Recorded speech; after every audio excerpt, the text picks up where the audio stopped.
my name is Mark, as you may know by now, founder and CEO of Stratex Collect. Today I'm going to be direct with you, my friend. Most businesses treat debt collection as a background function. You have a collector, they send reports, recoveries are acceptable, the relationship is comfortable, may have a few perks even, so you leave it alone. But here's the uncomfortable truth: acceptable is not a strategy, and loyalty without measurement is not leadership. Debt collection has changed dramatically. Technology has changed. Consumer behavior has changed. Communication platforms have changed. Regulations has tightened. Payment expectations have evolved. Yet, many businesses are still using collectors who operate the same way they did 5 years ago because the relationship feels safe. And here's another belief that needs challenging: the biggest collector is naturally the best option for you. This is simply not true. That is a very old mindset. Big ships take a long time to change direction. Large organizations move slowly. Processes become rigid. And innovation gets buried under layers of structure. Sometimes the industry giant is still navigating with a map and compass while smaller, sharper operators are using real time satellite navigation. Markets reward agility, not size. Think about how you buy products. You don't assume the biggest brand is always the most innovative. You research, you compare, you diversify, you test challenges, you demand performance. Why do business apply this thinking to products but not to their service providers? Debt collection is not an administrative function. It is revenue recovery. It is money you have already worked for. So let's talk investment thinking rather.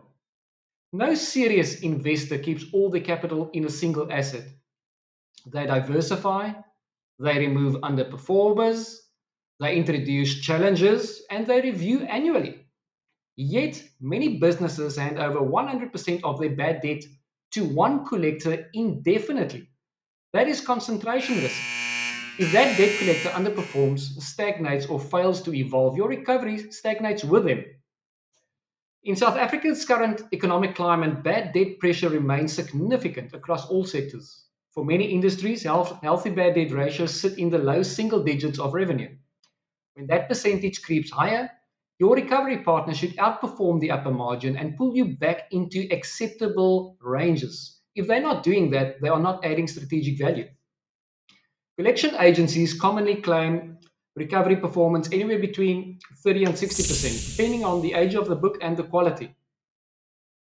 The question is, where does your debt collector sit? And when last did you actually check and compare? Here is a disciplined approach rather. Use more than one debt collector, even if it's not us. Split your handed over book.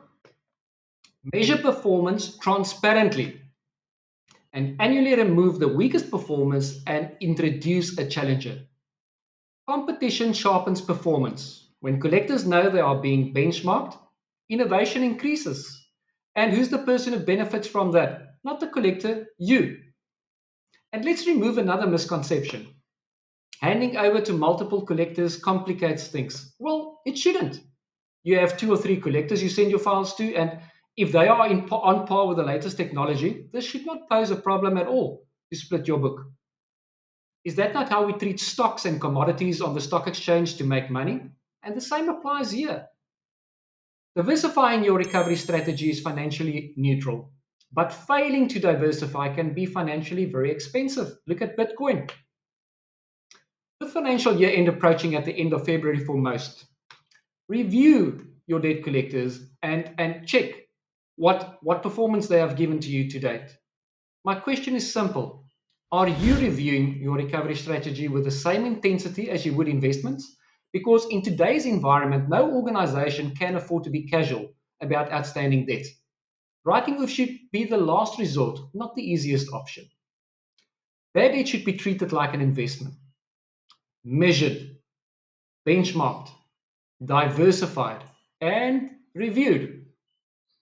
If you would not leave your investments unmanaged, don't leave your recoveries unmanaged. We are talking about money that you have worked for. I thank you very much for your time. Have a wonderful day.